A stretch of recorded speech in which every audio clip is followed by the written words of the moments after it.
은 로마서 11장 16절 이하의 말씀입니다. 이 시간 24절까지 우리 한 절씩 교도하시겠습니다. 16절. 제사는 처음 익은 곡식가루가 거룩한즉 떡덩이도 그러하고 뿌리가 거룩한즉 가지도 그러하니라. 또한 가지 열마가 꺾이었는데 돌 감람나무인 내가 그들 중에 접붙임이 되어 참 감람나무 뿌리에 진액을 함께 받는 자가 되었은즉 그 가지들을 향하여 자랑하지 말라. 자랑할지라도 내가 뿌리를 보존하는 것이 아니요 뿌리가 너를 보존하는 것이니라. 그러면 내 말이 가지들이 꺾인 것은 나로 접붙임을 받게 하려 함이라 하리니 옳도다. 그들은 믿지 아니함으로 꺾이고 너는 믿음으로 섰느니라. 높은 마음을 품지 말고 도리어 두려워하라. 하나님이 원 가지들도 아끼지 아니하셨은즉 너도 아끼지 아니하시리라. 그러므로 하나님의 인자하심과 준엄하심을 보라. 넘어지는 자들에게는 준엄하심이 있으니 너희가 만일 하나님의 인자하심에 머물러 있으면 그 인자가 너희에게 있으리라. 그렇지 않으면 너도 찍히는 바 되리라. 그들도 믿지 아니하는데 머무르지 아니하면 접붙임을 받으리니 이는 그들을 접붙이실 능력이 하나님께 있음이라. 같죠? 내가 원 돌감람 나무에서 찍힘을 받고 본성을 거슬러 좋은 감람나무에 접붙임을 받았으니 원 가지인 이 사람들이야 얼마나 더 자기 감람나무에 접붙이심을 받으랴. 아멘, 아멘. 바울은 로마서를 통해서 지금 이 복음에 대해서 설명하고 또 거기에 대해서 의문을 제기하는 유대인들을 향해서 또 바울은 이제 답변하면서 계속해서 핵심 복음의 내용을 전합니다. 로마 교회는 바울이 개척한 교회가 아닙니다. 다른 사람이 개척한 로마 교회인데 바울은 로마를 통해서 서바나에 선교하기를 원했습니다. 그래서 로마에 들려서 그들과 교제하고 그들의 기도 후원으로 스페인까지 가가지고 선교하고자 하는 그런 마음이 있었기 때문에 이 로마 교회에게 그동안 자기가 복음을 전했던 그 내용을 로마서를 통해서 로마 교회에게 편지한 겁니다. 로마서가 있기 때문에 우리는 복음이 무엇인지를 우리는 분명하게 확실하게 알게 되는 은혜가 있음을 보게 됩니다. 이제 그런 가운데 유대인들은 끊임없이 바울이 전한 그 복음에 아주 꼬투리를 잡고 끊임없이 바울을 비난하고 또 바울이 전한 그 복음을 거절하는 그런 모습이 나옵니다. 이제 그런 가운데 유대인들의 많은 질문 가운데 11장에 보면 가장 대표적인 질문 두 개가 나와요. 1절과 11절에 있는데 하나님이 자기 백성을 버렸느냐? 네 논리면 그게 아니냐? 절대 그렇지 않다. 심지어는 하나님이 넘어지기까지 이렇게 실족해가지고 더 이상 구원의 소망이 없도록 영원히 멸망하도록 내버려 둔 거냐? 절대 그럴 리 없다.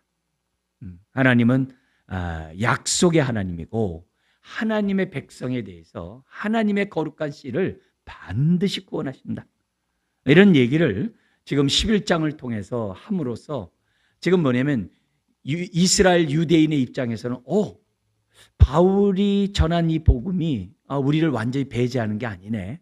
뭔가 바울이 전한 그 말도 우리를 인정하고 있네. 이런 마음도 주고 반면에 이방 그리스도인들 가운데서는 아주 이 유대인을 무시하는 교회 바깥에서도 무시했는데 교회 안에서 들어와서도 무시하는 이런 이방 그리스도인들이 로마 교회 안에 있을 뿐만이 아니라 많이 있는 거예요.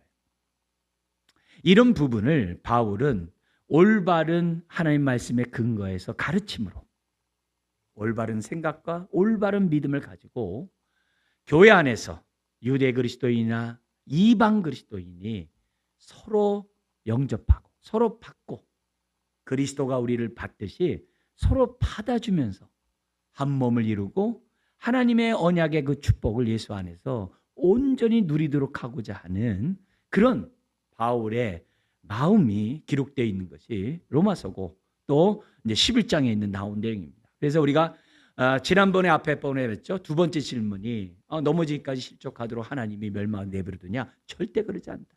그럼 왜 하나님의 백성인 이스라엘 백성이 예수님을 영접하지 않도록 내버려두느냐? 세 가지 이유가 있었어요. 하나는 그렇게 이스라엘이 복음을 거부해야 이 복음이 어디로 가는 거예요? 하나님의 뜻에 따라서 땅끝까지, 이방인까지 전파될 수 있다는 거예요. 그래서 두 번째, 복음을 거절하던 그 이스라엘 사람들이 바울이 전한, 또 주의 제자들이 전한, 기독교가 전한 그 복음이 뭐가 있는 거 아니야? 저들이 우리가 누리지 못한 그 은혜를 누리고 있고 좀 이상한 거 아니야? 하면서 너무 그들이 사는 그 모습에 질투한 나머지 이게 시기하게 해가지고 복음에 관심을 갖도록 하기 위해서. 이게 두 번째 이유예요.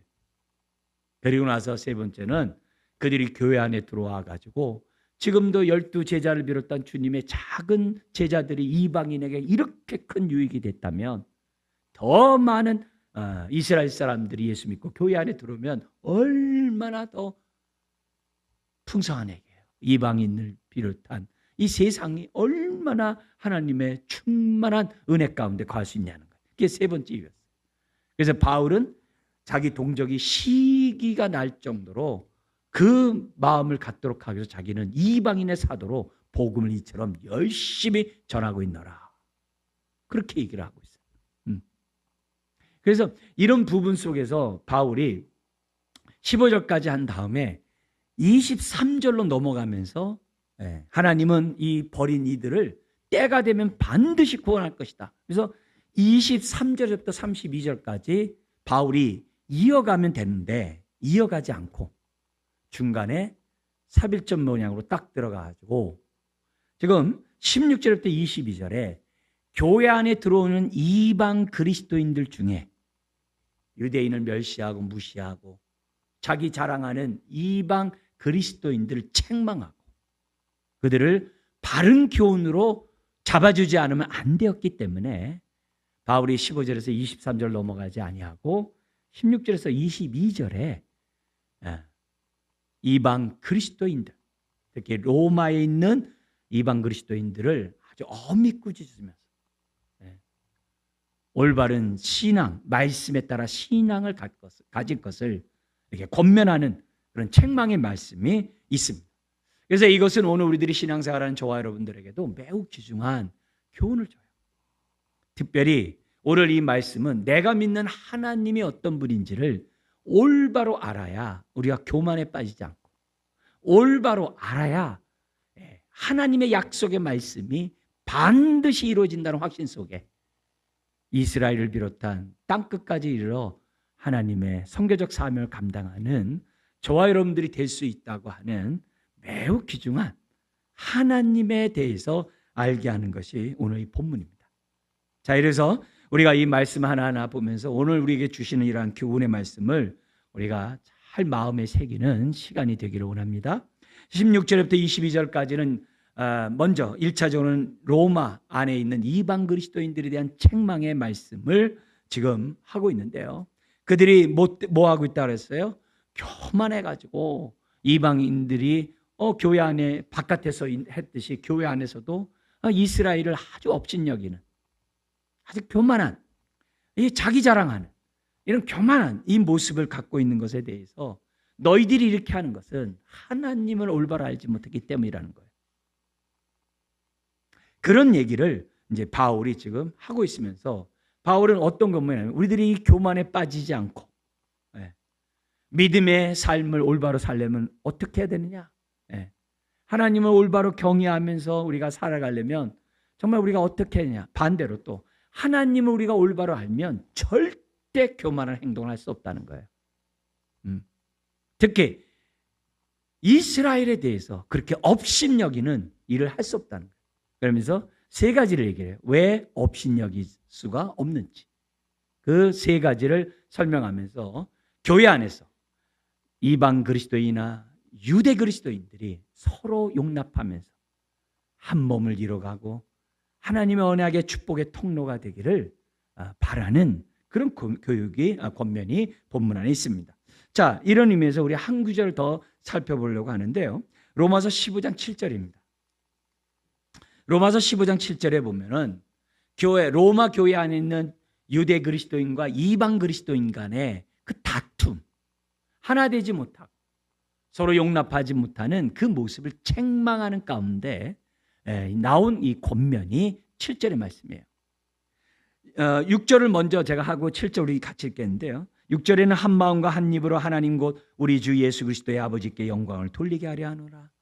여기 한 마음과 한 입이 왜 등장했을까요? 한 교회 안에 있으면서도 한 마음과 한 입이 안 되니까. 그러면서 7절의 말씀한 겁니다. 같이 한번 읽겠습니다.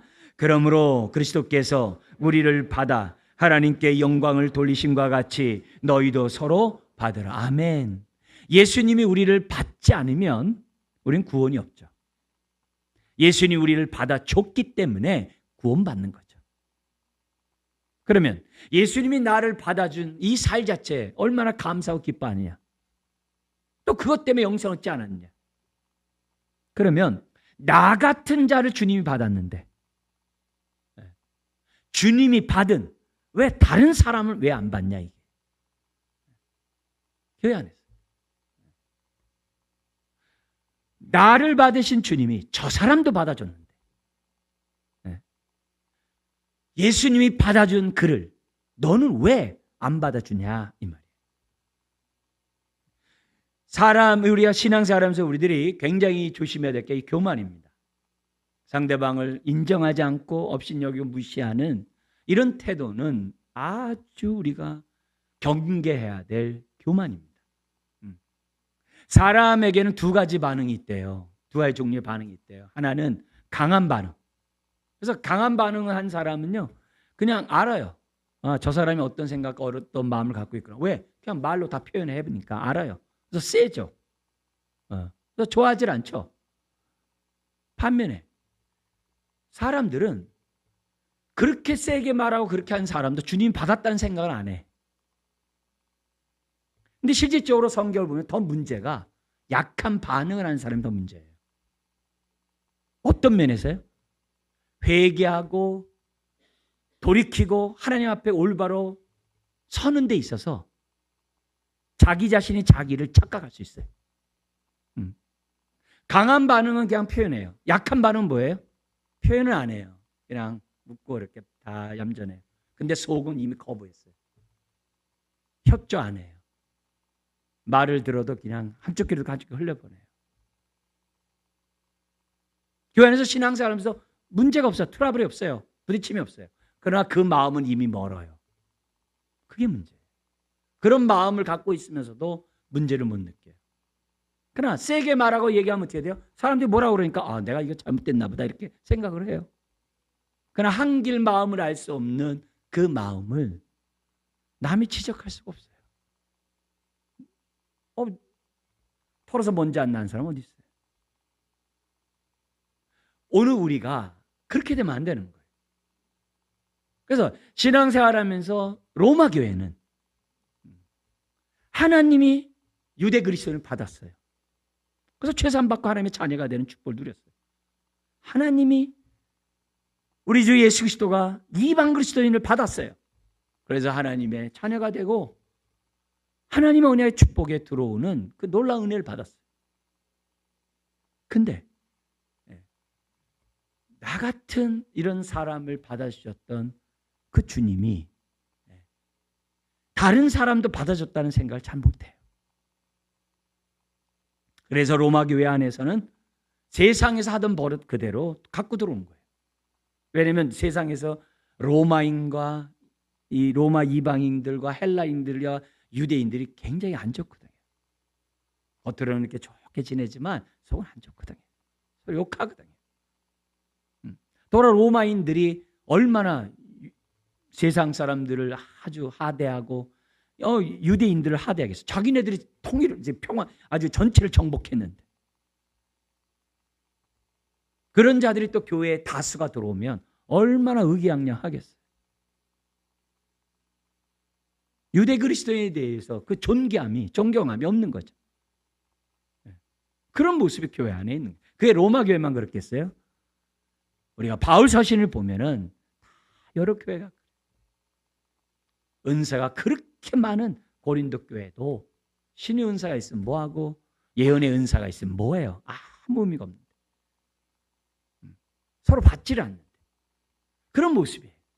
그러니까 이런 모습 속에서 바울이 그런 자들 염두에 두고 지금 오늘 지금 로마서 11장 16절 이하에서 22절까지 반드시 짚고 넘어갈 필요가 있는 거죠.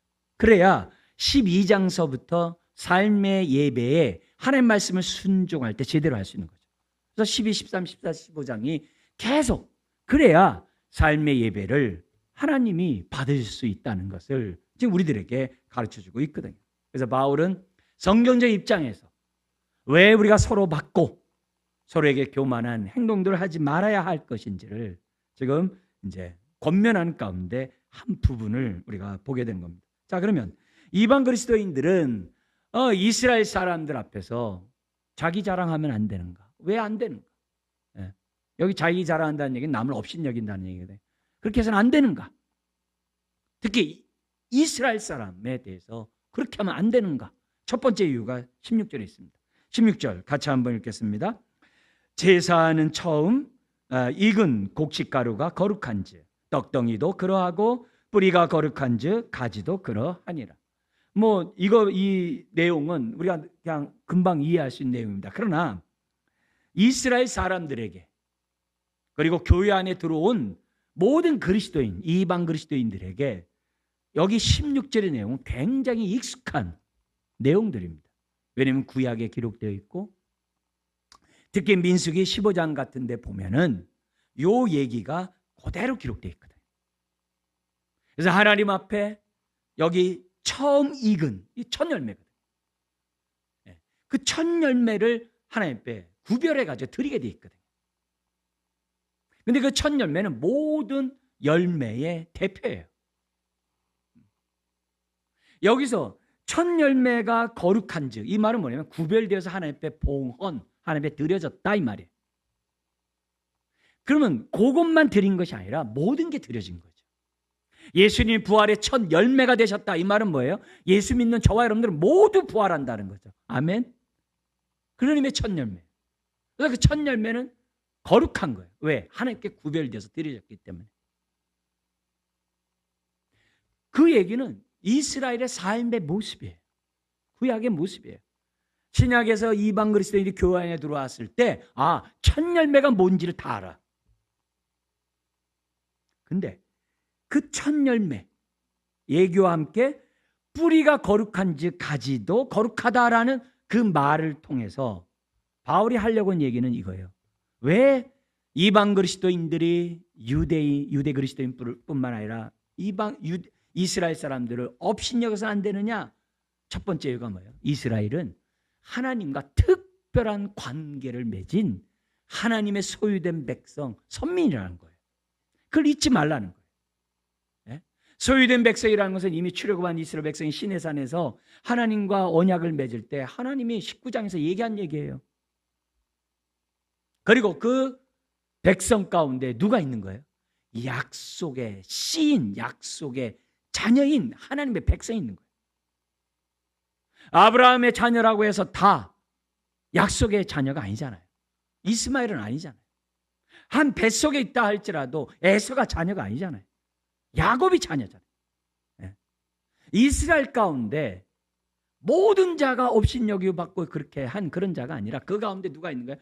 아브라함의 믿음에 따라서 약속의 자녀인 하나님의 백성들이 있다는 거예요. 그 얘기를 지금 첫 번째로 지금 하고 있는 거예요.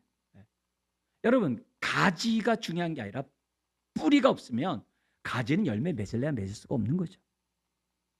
이방 그리스도인들이 교회 안에서 하나님의 백성이 될 수 있었던 것은 뿌리인 이스라엘 사람, 특별히 믿음의 조상이 아브라함을 비롯한 이삭과 야곱 같은 사람이 있었기 때문에 메시아가 이 땅에 왔고 또 뭐예요?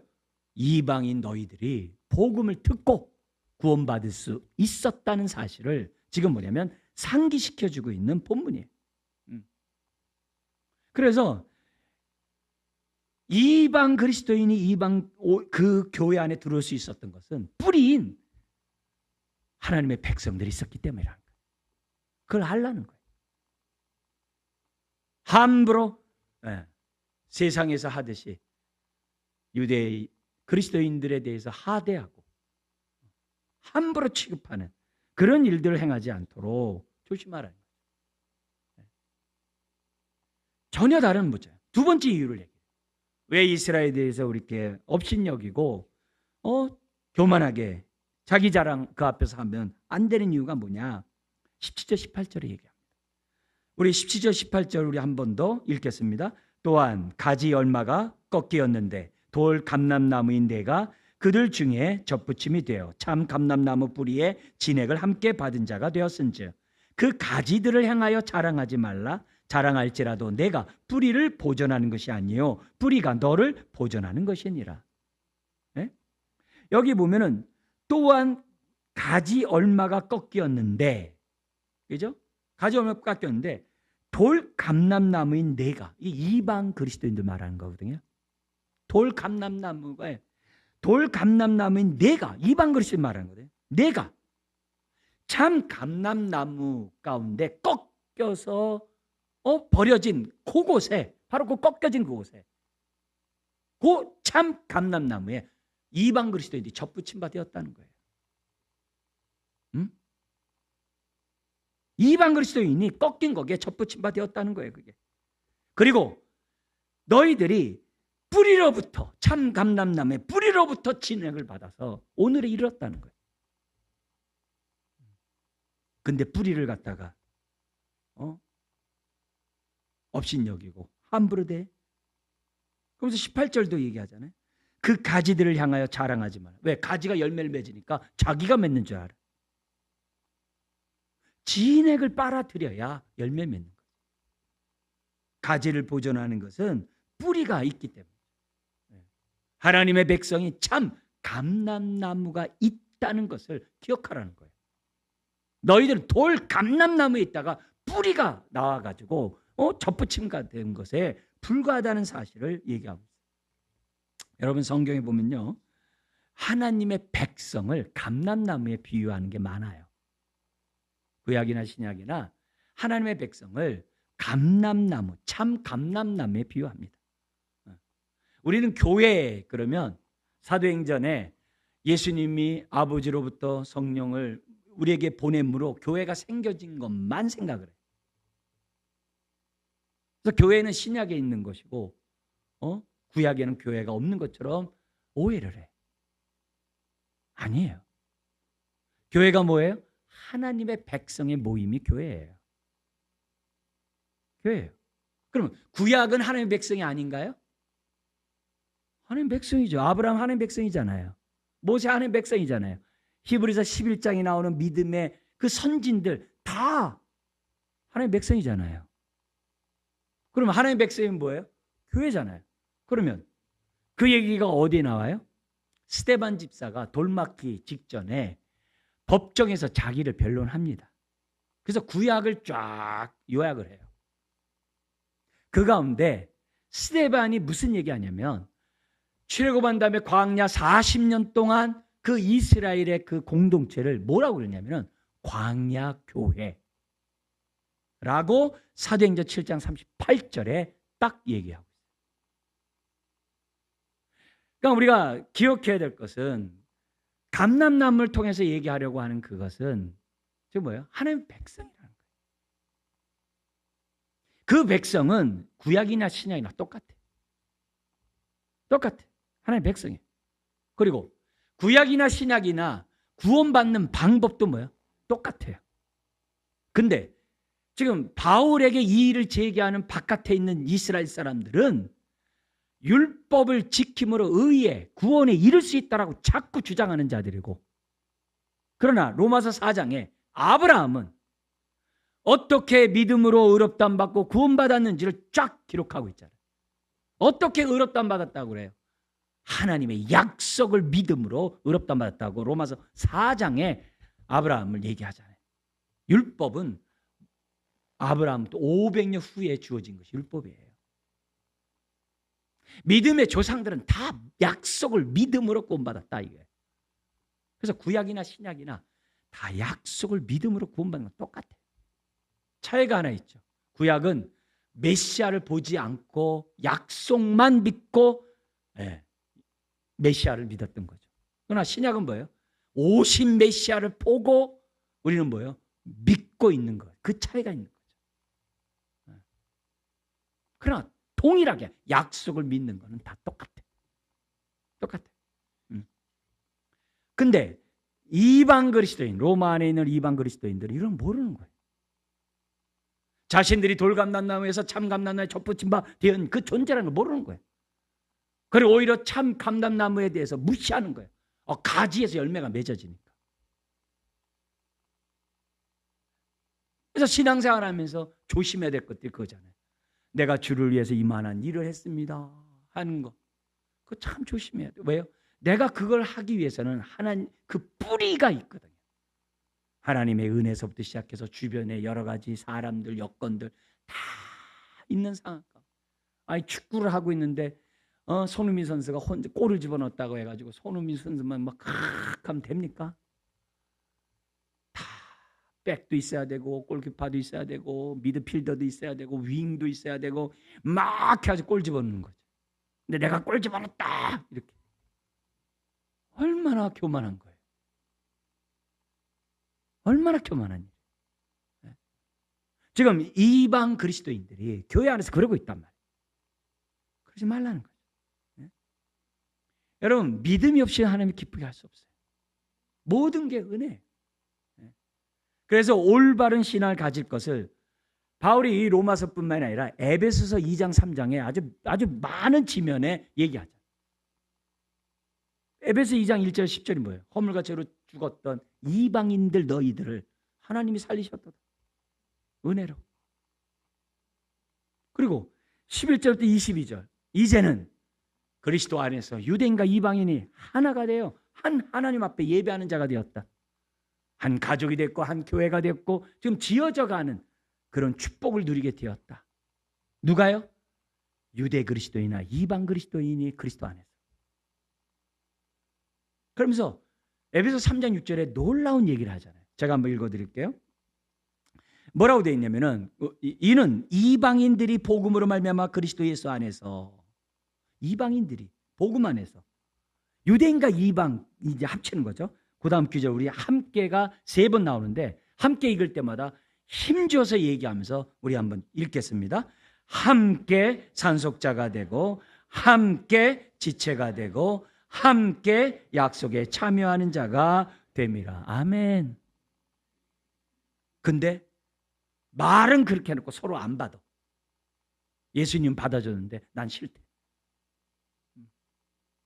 차별하고 구별하고 그런 모습 아니라는 거죠. 그래서 특별히 이방 그리스도인에게 너희들은 접붙임 받은 돌 감람나무 가지에 불과했다는 거예요. 오늘 우리 모두가 다 뿌리를 잊으면 안 돼요. 뿌리를 잊으면 안 됩니다. 우리 같은 사람이 참 감람나무에 접붙임 받은 이 구원, 이 영생, 이 자체만 해도 감사한 거죠. 소망 없는 자였는데 이렇게 복음을 받고 하나님의 자녀의 축복에 들어가니 이 자체가 얼마나 무서운 거예요. 여러분 하나님은 이스라엘 가운데 불순종하는 자들을 다 꺾으셔가지고 이스마엘이나 에서나 다 꺾으시고 참 하나님 백성들만 남겨놓고 이방인들을 접붙이게 하신 이 모든 여러분 하나님 앞에서는요 국적이 중요하지 않아요. 유대인 이방이 중요하지 않아요. 믿음이 있느냐 없느냐가 중요해요. 은혜를 아느냐 모르느냐가 중요한 거예요. 이 감람나무의 속에 속해 있는 사람들은 다 하나님의 백성이에요. 이들이 받는 축복은 차별이 없어요. 은사도 차별이 없어요. 사랑도 차별이 없어요. 하나님이 주신 모든 게 차별. 누구는 5달란트 받았고 누구는 2달란트 받고 누구는 1달란트 받았는데 왜 차별이 없어요? 예. 2달란트가 배를 남기나 5달란트가 배를 남기나 다 착하고 충성된 종이에요. 차별이 없어요. 예. 자기의 분량에 따라서 우리는 최선을 다하면 됩니다. 단 뭐만 조심하자 그랬어요? 10명의 사람에게 한 문화를 줬을 때 한 문화 그냥 갖고 온 그 사람 그렇게 혼났는데 나머지 7명은 뭐 하는지 몰라요. 어디 하는지도 몰라요. 그런 자가 되지 말자고. 우리가 정말 조심해야 됩니다. 응? 우리가 그러므로 우리들이 기본적으로 신앙생활에서 우리가 가져야 될 그 유대 그리스도인들 향한 이방 그리스도인이 가져야 될 태도는 아주 명확한 거예요. 그들이 참 감람나무였고 그들에게 접붙임 바 되었다는 사실을 이제서는. 그래서 세 번째 이유가 나와요. 왜 우리가 이 교만해서는 안 되느냐? 19절부터 21절 말씀 때문에 그래요. 거기 보면 뭐냐면 하나님께서 교만한 자를 꺾어버리신다 했기 때문에 우리는 그렇게 하면 안 되는 거예요. 그래서 19절에 이렇게 얘기합니다. 그러면 내 말이 가지들이 꺾인 것은 나로 접붙임을 받게 하려 함이라 하리니. 이 말이 무슨 말이냐면 이거예요. 이스라엘 가운데 꺾임을 받은 자들이 있었어? 그 꺾임을 받은 이유가 뭔지 알아? 나 같은 자를 택한 나 같은 자를 구원하려고 그 자리를 나를 거기다 딱 접붙이려고 그 이스라엘 사람 꺾어버린 거야. 이게 무슨 말이에요? 말이 맞는 것 같지만 자기 중심의 교만이죠. 신앙생활하면서 다 뭐라 그래요? 내가 최고예요. 나 없으면 안 돼요. 네.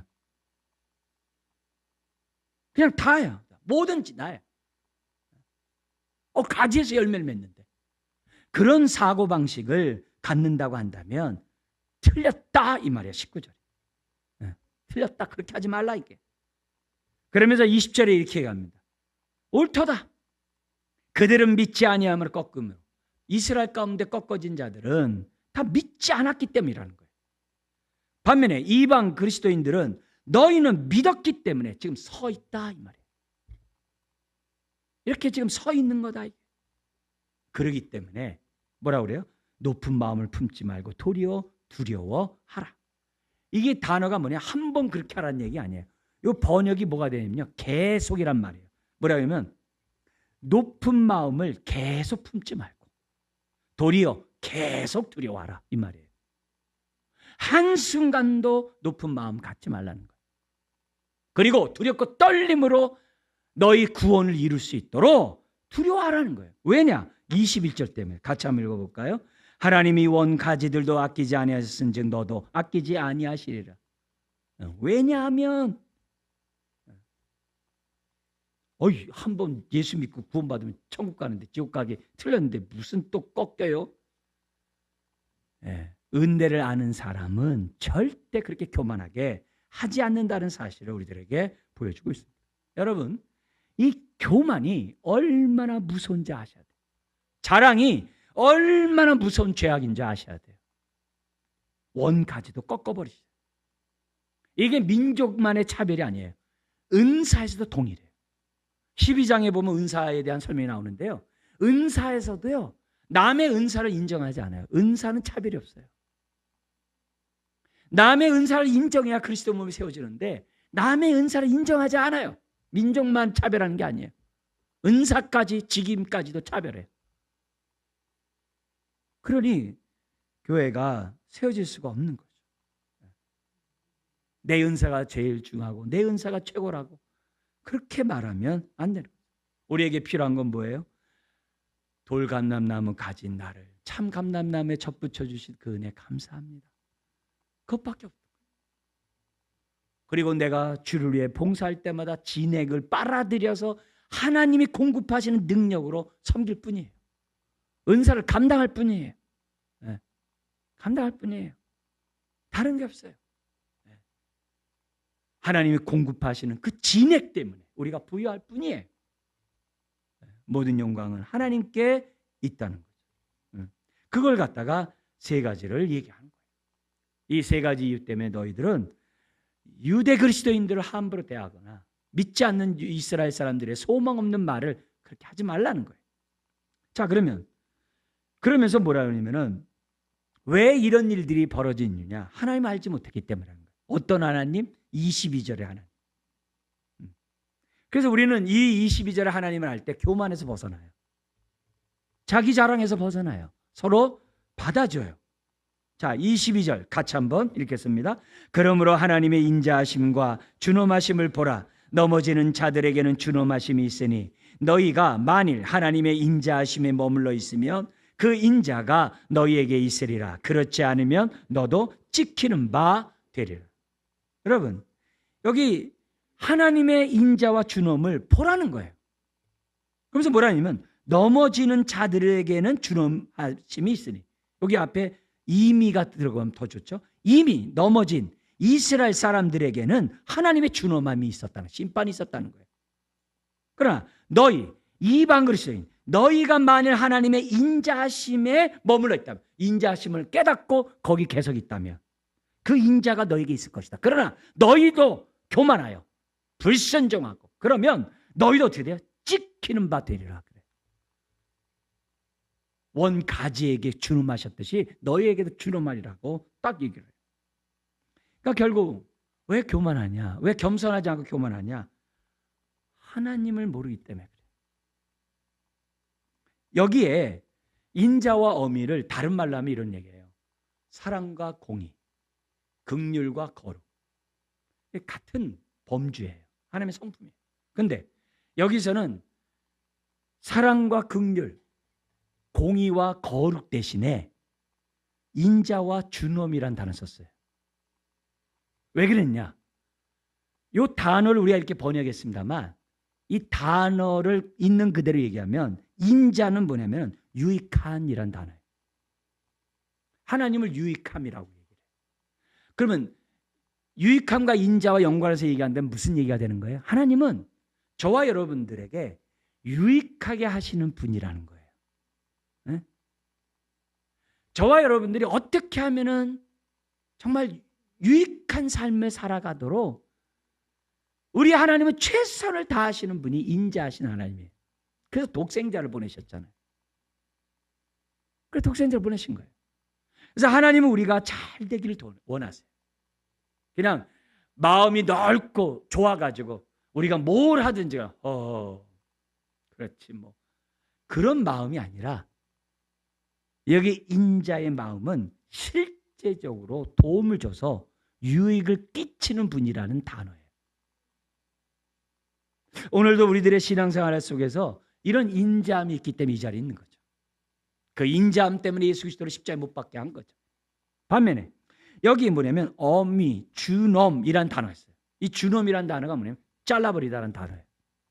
잘라버리다는 단어를 갖다 준엄으로 번역을 했어요. 지금 무슨 비유예요? 감람나무의 비유잖아요. 감람나무의 열매를 맺으려면 정원사가 뭘 해야 돼요? 가지치기를 해야죠. 전지작업을 해야죠. 바로 그 정원사가 전지작업하다라는 단어예요. 그게 준엄이에요. 그러면 잘라버린 그 가지 입장에서 볼 때는 너무나도 무서운 심판이겠지만 전체적인 입장에서 볼 때 그 가지가 잘라버리면 어떻게 됩니까? 더 나무가 더 실한 열매 맺을 수 있는 거죠. 그러니까 결국 이 준엄도 전체적인 입장에서 보면은 감람나무를 위한 거죠. 그죠? 하나님의 백성을 위함이죠. 그래서 성경 그러잖아요. 왜 하나님이 자기 백성을 채찍질하고 진노하고 심판하느냐? 미워서? 아니라는 거예요. 회개하고 돌이키라고. 아멘? 우리는 매 맞는 게 싫어요. 고난이 싫어요. 나를 아프게 하는 거 다 싫어요. 우리는 그냥 다 좋은 일만 있길 바라요. 근데 아프지 않으면요 사람이 정신을 못 차려요. 저나 여러분이나 정신을 못 차려요. 아파야 어떻게 해야 돼요? 내 모습을 돌이켜보죠. 네. 아파야 내가 어떻게 살았고 하나님 앞에서 내가 어떤 사람인지를 알 수 있죠. 그래서 이 인자와 이 존엄은 다 뭐예요? 감람나무를 위한, 하나님의 백성을 위한, 교회를 위한 하나님의 다루심이에요. 이게 하나님의 성품이에요.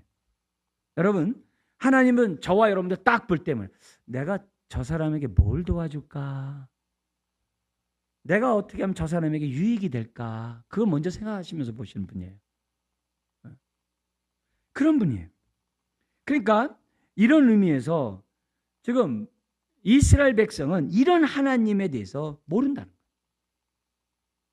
자, 그러면 모른다는 얘기를 갖다 좀 더 우리가 보도록 할게요. 여러분, 하나님의 이 두 가지 성품은요, 절대 뗄 수가 없어요. 분리할 수가 없어요. 항상 함께 가요. 무슨 말이냐면은 사랑을 베풀 때요, 공의 가운데 사랑을 베푸세요. 그래서요, 사랑도 탁 얼마큼 줄 때, 얼마큼 양을 줄지 하나님이 정확하게 하세요. 우리들은 잘 몰라가지고 지나치기도 하고 때로는 막 그냥 막 귀찮게도 하고 막 별의별 적었지만 하나님은 사랑의 공의가 딱 있어요. 반면에 하나님의 채찍 때림에 사랑이 있어요.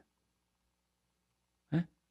채찍 때리는데 사랑이 없어 보세요. 그럼 우리 저와 여러분들 살짝 아무도 없어요. 적당한 공의 속에 사랑이 딱 있어요. 딱 필요한 만큼 때리세요. 네. 그러니까 오늘 우리들이 신앙생활하면서 이 두 가지 성품이 하나님께 있기 때문에 이걸 알아야 돼요. 근데 로마 교회 안에 있는 유대 그리스도인이나 이방 그리스도인 그런 게 없는 거예요. 근데 누누이 제가 여러분께 말씀드린다만 이 하나님의 두 가지 성품이 어디에서 극명하게 나타났다 그랬어요? 십자가예요. 십자가는 하나님의 사랑에 부음받은 곳이 십자가예요. 하나님의 인자가 부음받은 우리의 유익을 위해서. 반면에 십자가는 뭐예요? 저와 여러분들의 죄를 어떻게 돼요? 못 박은 자리가 십자가예요. 그래서 하나님의 무서운 거룩과 이 준엄함이 있는데 십자가예요. 근데 감사하게도 그 무서운 공의의 심판에 하나님의 사랑이 어떻게 나타난 거예요? 내 죄를 예수님이 대신 죽게 한 거죠. 아멘. 그래서 십자가에는 인자와 준엄이 함께 있는 거예요. 대속의 은혜가 하나님의 성품이 이렇게 같이 나타난 거예요. 선악과를 따먹은 아담과 하와를 에덴도 쫓아내야 돼요. 왜요? 쫓아내지 않으면 거기서 생명나무를 먹어가지고 영원히 지옥이에요. 쫓아내야, 그리고 화행권을 지켜야 그들이 뒤에 예수 그리스도를 통해서 생명나무를 먹어야 되는 거죠. 그래서 쫓아내야 돼요. 이 하나님의 사랑과 공의가 같이 있는 거예요. 같이 있는 거예요. 그래서 이 두 가지가 극명히 나타나는 게 십자가고, 오늘 우리가 신앙생활 할 때 이 두 가지 하나님의 성품이 같이 나타나야 돼요. 그러면 우리는 어떻게 해야 돼요? 날마다 십자가 앞에서는 우리의 옛사람을 회개하고 십자가에 못 박아버리고, 하나님의 부활의 능력 속에서 우리는 어떻게 돼요? 하나님을 향하여 새 사람을 덧입고 순종하며 살아가는 모습이 저와 여러분들의 같이 있어야 한다는 거예요. 우리는 이걸 갖다가 하나님을 뭐 한다고 그래요? 우리가 죄를 회개하고 하나님을 향하여 친밀한 교제를 누리고자 하나님 앞에 보좌 앞에 이처럼 나가는 걸 뭐라고 그래요? 함께 합쳐서 우리로 하고 뭐라고 그래요? 하나님을 경외한다 그러는 거예요. 경외를 잊으면 안 돼. 너무 한쪽에 극단이 되면 안 돼. 너무 두려워만 하는 거, 너무 사랑 다 안 좋은 거예요. 같이 있어야 돼. 회개가 없이 하나님을 향해 나아갈 수가 없어요. 하나님 앞에 나아가지 않고 회개만 하면요, 은혜를 못 누려요. 두 개가 다 같이 있어요. 그게 십자가에 나타난 놀라운 사랑과 공의예요. 여러분, 하나님이 우리 용서할 때 의로우셔야 돼요. 아멘. 용서는 사랑이에요. 근데 의로움 가운데 사랑해야 돼요. 거룩한 가운데 사랑해야 돼요. 그러면 하나님이 내가 회개를 막 했는데, 그래, 내가 널 용서한다. 우리 하나님 그렇게 안 하셨어요. 어떻게 하셨어요? 나의 죄값을 물으셨어요. 어떻게 물으셨어요? 예수님을 대신 못 박게 해서 물으셨어요. 그래서 저나 하나님이나 죄 문제를 해결할 때는 십자가를 통해서 해결해요. 무슨 말이냐? 하나님이 회개할 때 하나님 이제 용서해 주세요. 그렇게 말하면 안 돼요. 나의 이 죄를 위해서 십자가에서 이미 그 형벌을 다 대신 담당한 것에 감사해요. 하나님, 이 죄를 위해서 예수님이 과거, 현재, 미래 모든 죄를 다 도말하셨는데 제가 이 죄를 깨달으니 용서해 주세요. 그러면 하나님이 뭐냐면 어떻게 용서해요? 그래, 내가 용서하마 그러지 않고 너의 죄값을 예수 그리스도에게 내가 물음으로 너의 모든 형벌을 내가 다 치렀으니 내가 너의 죄를, 네가 깨닫고 회개하는 너의 죄를 내가 용서하마. 그래서 용서하시는 거예요. 하나님이 십자가 없이 우리 용서 안 해요. 하나님이 의의 없이 우리 용서 안 해요. 그래서 요한일서 1장 9절에 얘기하잖아요. 하나님 앞에 우리 죄를 자백하면 하나님은 미쁘시고 뭐하사? 사랑스러우사 해야죠. 왜 의로우사라고 그래요? 미쁘시고 약속을 지키시는 그 믿음직한 그 미쁘시고 사랑스러우사 우리 용서해야죠. 안 그래요? 왜요? 의로우사. 하나님 우리를 용서할 때 의로운 가운데 용서하셔야 돼요. 십자가 없이 우리 용서 안 해요. 응? 뭐든지. 말로만 용서하시는 분이 아니에요. 그래서 우리가 용서받는 길은 한 가지밖에 없어요. 십자가의 대속의 죽음밖에 없는 거예요. 십자가 앞에 나와야지만이 제사함받고 하나님의 거룩한 사랑을 아멘으로 받을 수가 있다는 거예요. 성탄절이 우리가 가까이 오고 또 우리가 성탄절 받기 위해서 우리가 대강절을 이렇게 우리가 첫 줄을 이렇게 지켜요. 여러분, 십자가가 뭐예요?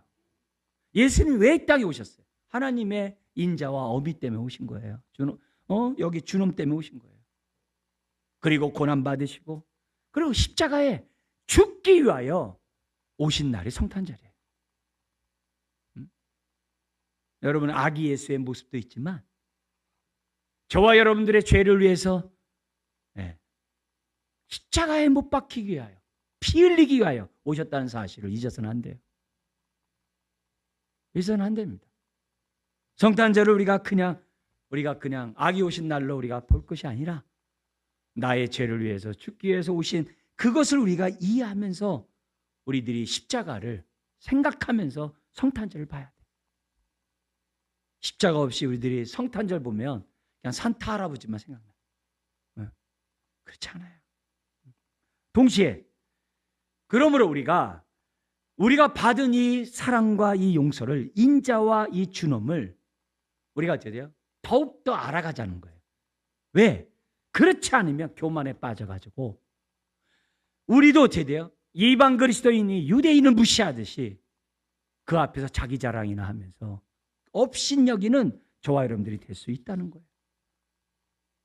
여러분, 우리가 로마서 12장서부터 앞으로 우리가 어떻게 사는 것이 하나님의 인자와 준엄 속에서 사람들을 받으면서 용납하면서 하나님 사랑, 이웃 사랑하면서 사는 것인지 우리가 볼 거예요. 즉 삶의 예배가 뭔지를 볼 거예요. 우리가 그런 삶을 살아가기 위해서는 우리가 받은 이 은혜와 사랑을 남용하면 안 돼요. 남용하는 게 뭐예요? 교만한 거예요. 자기 자랑하는 거예요. 자기를 들세워내는 거예요. 하면 안 돼요. 오늘 바울을 통해서 우리에게 준 이 메시지, 하나님을 경외하는 이 마음이 우리들의 마음이 될 때 성탄절도 다 할 수 있는 거죠. 그러면서 23절에서 32절 우리 다음 주에 우리가 보겠습니다만 한 가지만 읽고 우리가 예배를 마치도록 하겠습니다. 그건 뭐냐? 너희들이 업신여기는 지금은 예수 그리스도를 믿지 않는 이 이스라엘 사람 하나님이 반드시 다시 건지실 것이다. 왜냐? 꺾으신 분이 붙이실 능력이 있는 전능하신 하나님이라는 사실을 알라는 거예요. 이건 무슨 얘기예요?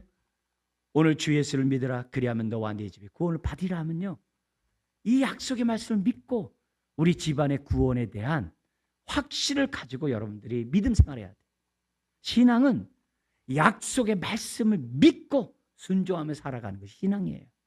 환경과 분위기가 여건에 따라서 신앙생활하는 게 아니에요. 여러분이 붙잡고 있는 약속의 말씀이 뭡니까? 깨달은 말씀을 붙잡고 사는 것이 신앙생활이에요. 그래서 마지막에 내용이 뭐냐? 하나님이 너희 멸시한 이들을 살리실 능력이 있다는 게 23절 24절에 우리 다 같이 읽고 우리 마치겠습니다. 그들도 믿지 아니하는데 머무르지 아니하면 접붙임을 받으리니 이는 그들을 접붙이실 능력이 하나님께 있습니다. 내가 원 동간 감람나무에서 찍힘을 받고 본성을 거슬러 좋은 감람나무에 접붙임을 받았으니 원 가지인 이 사람들이야 얼마나 더 자기 감람나무에 접붙이심을 받으랴. 아멘. 예. 그래서 하나님의 약속의 자녀들 남은 자들을 반드시 부르셔서 저와 여러분들과 함께 그리스도의 몸된 교회, 하나님의 백성의 교회를 세우고 하나님께 영광 돌릴 날이 있다는 비전을 저와 여러분들이 꼭 갖고 오늘도 약속을 붙잡고 살아가는 저와 여러분 되시길 주의 이름으로 축원합니다. 기도하겠습니다. 하나님 아버지, 돌 감람나무였던 우리를 참으로 참 감람나무에 접붙임 바 되어 오늘도 그들과 함께 유업을 이을 하나님의 자녀 백성 되게 하시니 감사합니다. 이 모든 것이 하나님의 은혜인 줄 믿습니다. 우리 주님이 나를 받았듯이 다른 사람 또한 받았음을 기억하고 서로 받아주는 가운데 한 몸을 이루며 살아가는 주의 자녀들 또 몸된 교회 되게 하여 주옵소서. 예수님의 이름으로 기도드리옵나이다. 아멘.